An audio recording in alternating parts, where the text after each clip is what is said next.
Good morning, everyone. My name is Pretna Suryavamshi, and today I am going to be present the topic batch normalization under deep learning.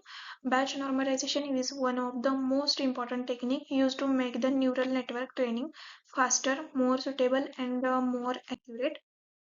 Uh, when we train the deep neural network, sometimes the training becomes slow and unstable because the distribution of data keeps changing after each layer.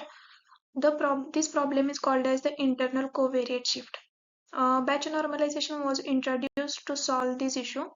It keeps the data of each layer balanced and stable during the training. As a result, the model learns faster, become less sensitive to initialization, and achieve the better accuracy. Now let's understand what batch normalization actually means. It means that normalize the input of each layer so that they remain within a consistent range. In simple words, it makes sure that the values going into the next layer are not too no large and too small. After normalization, it slightly adjusts the data using learnable parameters so the model can still learn effectively.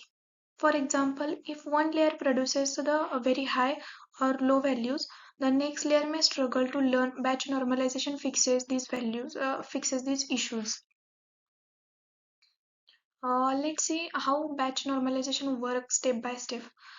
First, the network takes a small batch of data, then it checks the average and the spread of values in the batch. After that, it adjusts the values to keep them balanced.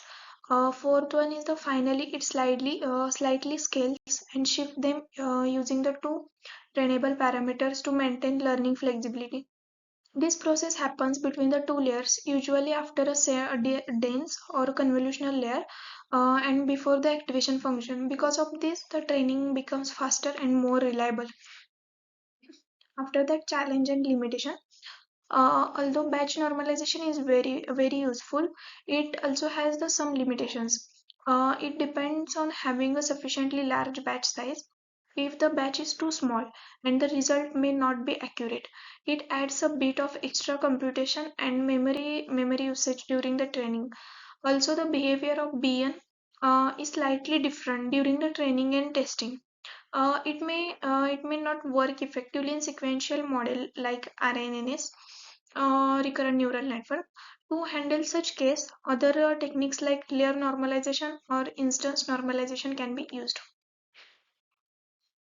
To summarize, the batch normalization is a powerful technique that improves the training stability, speed up learning, and enhance the accuracy in deep neural network.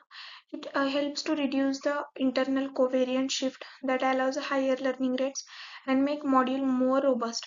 Even though it has some limitations, it remains one of the most widely used normalization technique in modern deep learning architectures like CNN and the transformer. Thank you for listening.